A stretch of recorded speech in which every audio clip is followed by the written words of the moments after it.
That's not Joe, That's you gotta go on them. the other side. What's up, fellas? Everybody, welcome to the Giga Rambles. I'm John Caspian. I think It's also John. And Mark. Yeah, scoot over a little bit there, Mark. Okay. And Joseph. Hey, it's also Joe. Joe's in the back. Hey, There he I'm is. back. So. Mark, I like the shirt there. Tell us what that is. Oh, so that's one of our shirts for a podcast that we produce here at Giga-Bites Café, which is Mysterious Talking Yeti Men. It is... stand up a little bit, Mark. Show it up.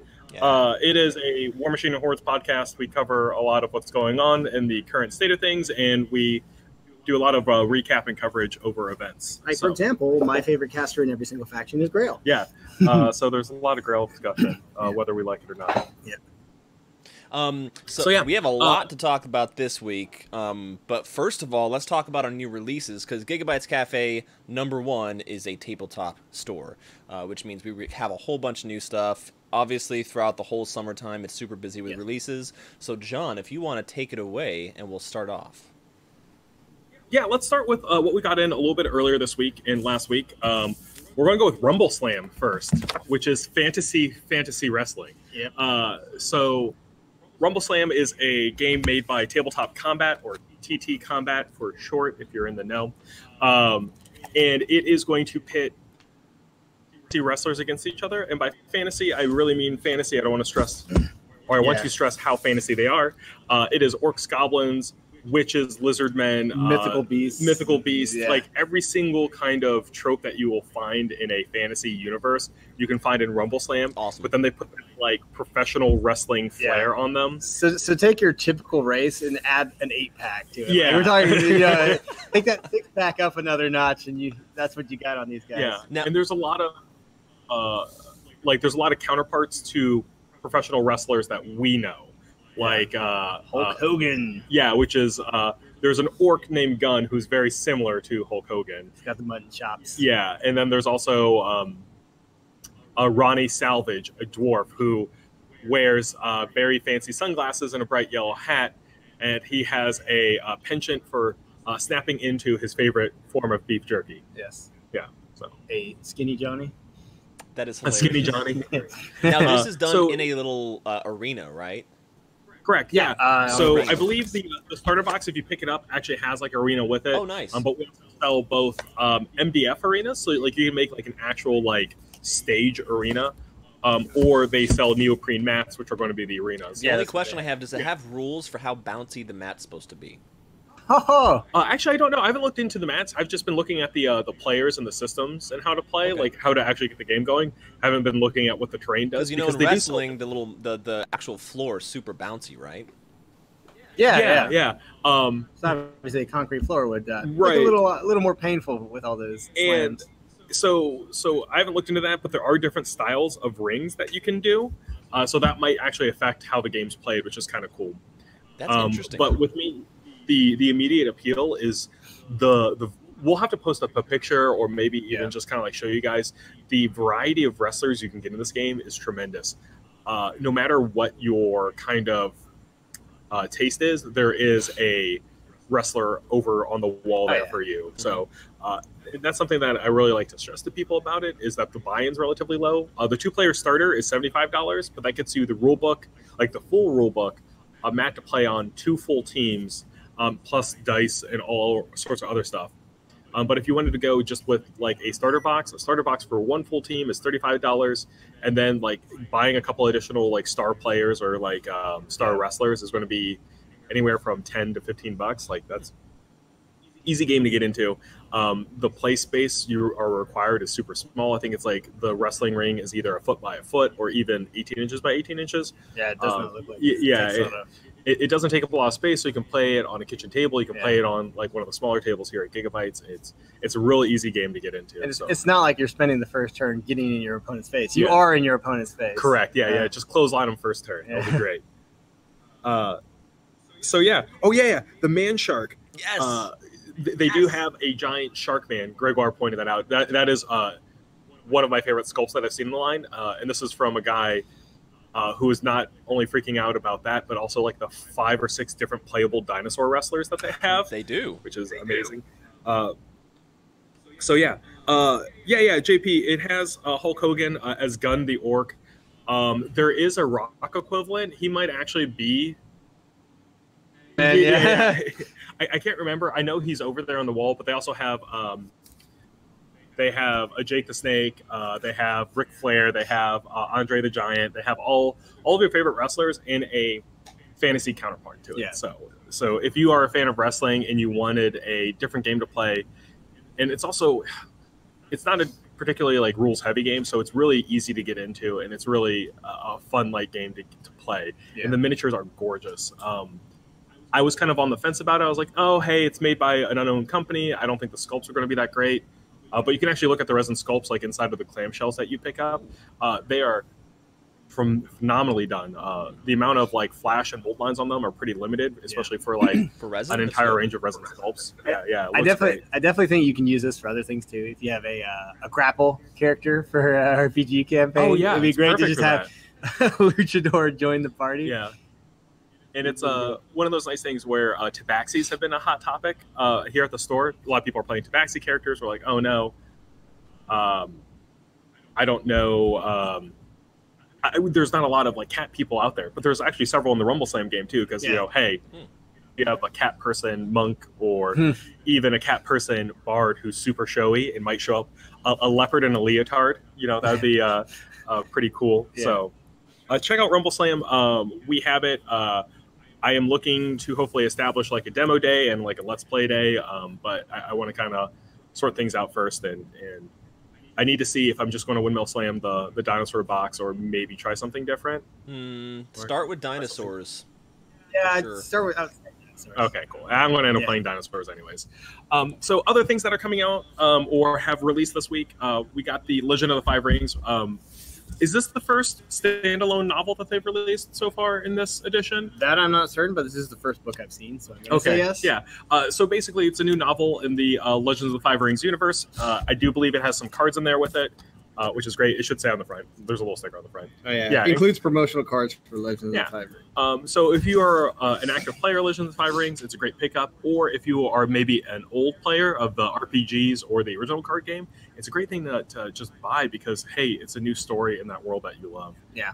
So I definitely recommend it. See if it Let's go with Fire and Sword before we hop on that GW train. Shout out to Casey for the awesome Sunday play game days for L5R. Yeah. So this is a 15 millimeter historical. Ooh. Yes. Fire and Sword is our newest historical game that we're playing. That we're all playing because it's actually been really, really popular. It's 15 millimeter, so the models are very, very tiny. And that's a blessing and a curse. Yeah. It's a blessing if you don't like painting a lot of detail. It's a curse. Transport's super easy. It's maybe a foam tray in your bag. But we have Sean Twitty who comes here and he plays. He's been painting 15 millimeters for a while, but he likes to jam detail in there. Like, he'll paint the banners. It's fantastic. That was the Danish skirmish. Oh my God. Skirmish? Thank you. Danish skirmish. More coffee. Yeah. One day I'll get it. But yeah, as the Giga-Bites said, it is in the heroic scale. So things are a little bit oversized in some regards to make it more characterful. Yeah. But it is a traditional historical, so like there's going to be no dragons, swords, sorceries, or anything like that. But you will have the historical garb, as you see with these guys wearing the fancy hats. Yeah, and on the back it details the factions that you can get, at least in Volume 1. Yeah. And that's what we're carrying the first wave right now. So if there's something that you don't see over on the wall that you're interested in playing, like the Ottoman Empire or... So the Cossacks, the Polish, Swedes, the Crimean, the Ottoman Empire, the Muscovy, Holy Roman Empire, Principality of Transylvania. Ooh. I know, but no vampires, right? Blah. Then you have Brandenburg, the Duchy of Courland, and the Royal City of Gdańsk. Yeah. So we are getting a big restock of it coming in. So anything we don't on the shelf, let us know, and we'll pull it for you when it arrives. If you're interested in historicals, whether you already play them or you want to get into them, Fire and Sword I think is a great one to start with because it is a new game that we're carrying. So everyone's kind of learning the rules together. So yeah, check it out. GW bandwagon. All right, you want to start with let's start with Knights. Yeah, Knights. Start out with the smaller one. Yeah. So that is the Armiger Helverin. It's actually really interesting because you can only make the Helverins out of this box set as opposed to the other Armigers from Forgebane. Which had with the melt pin and the chain. Yeah, and so the Forgebane ones are coming out at a later date. It's 2 for $75. The Helverins are the long-range combatants. You can see by their giant cannons that they have. Their fancy chain blade to rush into combat. So, but they look like lances with the right, guard at the hill. So I named it Lance Armstrong. as you would. So the Helverins, 2 for $75, and then the other Armigers come out the following week, and those are the close combat ones that you already saw in Forgebane. So let's move on to the Big Daddy. The Big Papa. There he is. This is the Knight Valiant. It is part of the new class of Imperial Knights, which is the, I want to say... it's a Dominus Knight... God, I'm blanking on the name now. Yeah. Knight Imperial Valiant. Knight, yeah. So this one is going to be more of the close combat variant. I keep calling it melee, and that's not necessarily true. Yeah. It's just a shorter range knight. So, but this is the one that has the 10 damage plus. Correct. Yeah. The weapon profile on its harpoon is just 10 damage. Yep. Terrifying. And if you wound with it, you do D3 mortal wounds on top of it. So you can do at least 13 wounds to a single model in a turn if they fail their saves. That's pittance. Yeah, that's terrifying. And it also has its 3d6 auto-hitting flamer, like super flamer. Oh, that's a flamer. Jeez. Yeah. So it's a really strong kit. And if you needed a mid-range knight, especially if you wanted something a little bit on the more tanky side, they have the most wounds available of the knights out there. And then we're going to go over to the Imperial Knight Castellan. This is another Dominus class knight.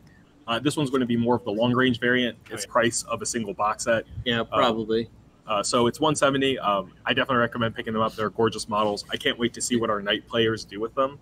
I think Brandon Baker. Yeah, I think he's at over 10 Imperial Knights now. It's crazy. It's amazing. I can't wait to see an Apocalypse game where it's just all of the Knights together. So I see like they basically have turret, and then they use the shoulders, and then they reversed it on this one. Correct. But from what I read, like the missiles are pretty funny. Yes, the missiles ignore invulnerables. Yes, and they also ignore having to not shoot heroes. Yes. So the lore behind it, I read it was that they actually seek out cowardice, is what they claim, that the machine spirit goes after the cowardly people hiding behind their men and just pummels them. Right. So and those missiles are scary. The fact that they ignore everything, they are limited shots. So that's what will lead us to our last installment on the Imperial Knights. The Sacrosanct Forge Shrine. Yes. So this kit's actually really cool because if you're Imperial Knights in it, it gets to reload its limited shot weapons, and then it also it changes the damage profiles from like a D3 to a straight 3 on the weapon. So like it just hits the max on the damage profile. So if you just park it there, like, yeah, no, it's pretty impressive. How does placing that work rules wise? It's going to be the same as other fortifications. You have to pay for it. I believe you place it before you actually start deploying. And if it's in like a tournament setting with like a pre-built terrain, what you're going to have to do is, I believe, you replace a piece. I don't know what the ITC rules are on that right now, but I believe you just basically have to pick a piece of terrain and you swap it out with whatever you purchased, depending on the size. But someone is feel free to correct me. That's just what I heard, or I'm going off of memory. So since we went with a wrestling team earlier, I think this would make a great like boxing corner. If you want to have like a ring for if you flip it around, you get to see how like the knights kind of like just like socket in there. And to me, that's a really cool fluff thing to see, like, you know, how those guys are taken care of maintenance wise, like, because the Forge Shrine isn't necessarily like supposed to be a weapons platform. It's usually your repair and maintenance. On an Imperial Knight, which I personally just like, you know, it's a little piece of the world that they're building with that. So I like it. All right. And announcement that some of you may be familiar with, they announced the new edition, they're having a new 2-player starter for Age of Sigmar, which includes a new chamber for the Golden Boys. Wizards. For the Stormcast. They now finally get to cast spells. Correct. Basically, the Realm of Death is now the new focal point right now. Correct. With a material called Realm Stone. So what I recently learned is that Nagash is trying to construct black pyramids that he used to have in the old fantasy world to essentially give him giant batteries for death power. Yeah. So yeah, it's a new material you'll probably see a lot more reference to in the coming correct like army books and things like that. So to go back, that is the new White Dwarf that releases this Saturday. It has a lot of new information, like Mark was going over, about Age of Sigmar, the new box set that's coming out, and the reasons for the new box set. We're basically in the Soul Wars, is what we're calling it. Swars. Yes, Wars. Basically, all of these deities that have arisen from the world that was are in a arms race to collect the most amount of souls possible. Yeah. And that's the reason why Nagash is constructing these black pyramids, is to give him greater power to siphon off and be the true god of death, instead of letting those stupid elves or humans steal their souls back to reforge them into new creations. Because Nagash is pretty angry at Sigmar. It's like, why are you taking them souls? Yeah. And the same thing with the elves. I explained to John earlier that Nagash is pretty peeved that you have these immortal beings, so they have these great souls because they rarely die, and they just got taken all by. Yeah. Well, originally Slanesh, but they weren't. When they released, they got taken by all the elf gods, and he actually has a team of necromancers and other sorcerers trying to figure out how Sigmar takes souls as well. It's like, how does he do it? Those are mine. So yeah, that's going to be the central conflict in Age of Sigmar. We went from the what is it, like? I think it was originally like the Age of Chaos. And then it went to the Age of Sigmar, which is where we started off with. Or it was like Age of Strife, Age of Chaos, Age of Sigmar? Or it was Age of Myth.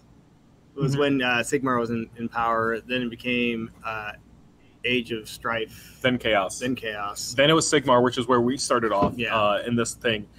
In this new edition, this new game was the Age of Sigmar to begin with, and I think we're moving over to the Age of like Death or something like that. I think they're calling it a new age, is what it's like. Are they? I don't think they'd want to take away from. Well, they're not going to retitle the game Age of Sigmar, but like we're moving into a new phase. They wanted to make the game a little bit more grim.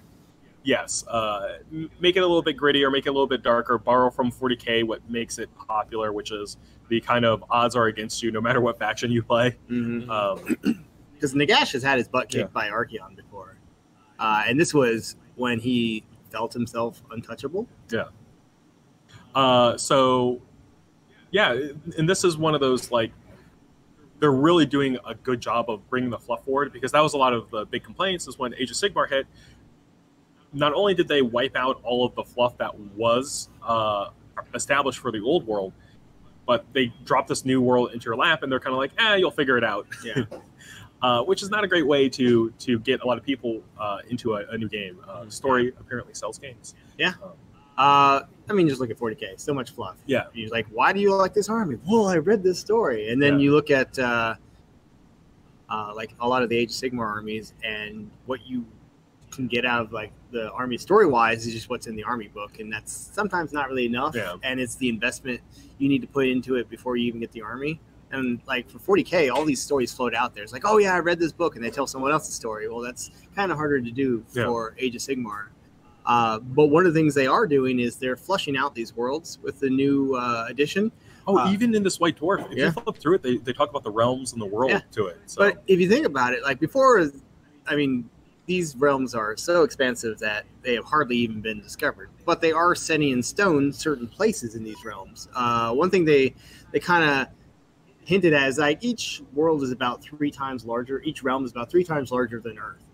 So imagine if the Earth was 3 times bigger than it was, how long it would take to go around, and think about how quickly we can already get around Earth in a day of flying. Right. But like make the Earth 3 times bigger, and I might have to make like 4 days worth of travel. Right. Stops. I mean, that's if you have planes, right? Yeah, and exactly. these guys don't have planes. And have, how many people live in different realms? Varies from realm to realm, and like, so with that, they haven't really established populations for like an entire realm. They just do like cities in there, and they don't really account for the roving bands of chaos or like different like adventuring parties that will show up there. Like the Karajan overlords are really big at showing up in a realm to find that gold and then like bounce out of there. So with the realm gates, the population of these realms are relatively fluid, and they'll bounce around, and it's interesting. But yes, like it has been such a long time since the Age of Myth to where populations are, I think, and there's a lot more cities in these realms than you think. It's not just like desolate desolate realms of fire, right? The realm of fire is actually pretty lush. Like, think about Hawaii. Yeah. Like, at the center, of Hawaii, there might be a volcano, but around it, because of that fire and because of all of that constant destruction and rebirth, it's very verdant. Yeah. And so, like, a lot of these realms are going to be a lot different than what your perception's going to be. It's not like the realm of fire isn't just what you imagine hell to be. Right. Yeah. It's not, nor is it Mordor from Lord of the Rings. Exactly. It is a world of diverse biomes and different things. Now, I think towards the edge of the realms is where they say that things get like really towards whatever wind they're supposed to be. So, like, at the edge of the realm of fire, it's you could see a burning sea kind of thing. So, and I think the flat earthers have a point with these realms that it seems like they're more. Nope, they're round. I'm going to be part of the round realm society. Yeah. Wait, so the realms are flat? Yes, the realms are. No, they're round. Yeah. Oh, you almost got them. Yeah, you almost did. That got me. But yeah, you can actually see in this new White Dwarf that just came out, they do discuss a lot of like the realms makeup and their relative history, like the big cities, why they are founded, the populations that are in them, which is really important because there are a lot of races. A lot of the order races intermingle together. The only ones that don't really do that are the Ideneth and the Daughters of Cain because of obvious flaws in their biology. So yeah. Interesting. But it's one of those things. I definitely recommend checking out this White Dwarf in particular because it's going to be a great way to see all the new fancy stuff that's coming in that box set that releases at the end of the month, plus all the other additional goodies. I'm really excited because they're releasing a novel with Age of Sigmar 2.0, the Soul Wars box set. There's a Soul Wars novel coming out, and not only is it a novel, but it's an audiobook, and I love listening to audiobooks when I have to drive to work. So it is to listen to that whenever that comes in. Now, I think it's they're releasing RPGs. I know they have Wrath and Glory, which is the 40K RPG that's coming out, right? Yes. Is there a Sigmar RPG or is it a Fantasy Battles RPG? Yes. Yeah. So both are coming out. Exactly. Oh, There's a Warhammer Fantasy Battles RPG that is coming out, I believe, like early fall. And then the Age of Sigmar one is supposed to be coming out later than that. And I want to say the reason why they delayed the Age of Sigmar one was to make sure that they got all of the Soul Wars information out first. Yeah. Instead of being like... And what they're flushing out with 2.0. Exactly. So it's really exciting. I'm kind of curious to see... the Age of Sigmar one is really intriguing to me because, once again, it's going to be a big world-building book where you get to see more of what daily life is in the realms as opposed to these grand battles between Nagash and Sigmar. And the nice thing is, with them flushing out where cities are, you can actually still make up whatever you want about these realms. Like they mentioned, these are still vastly unexplored swaths because the further out you go from the center of these realms, the crazier it gets. So most of the cities try to huddle in the center. In the center where it's normal. But like he's out closer to the edges, then you're eventually going to encounter more and more crazy things, less cities, maybe a town or two, but these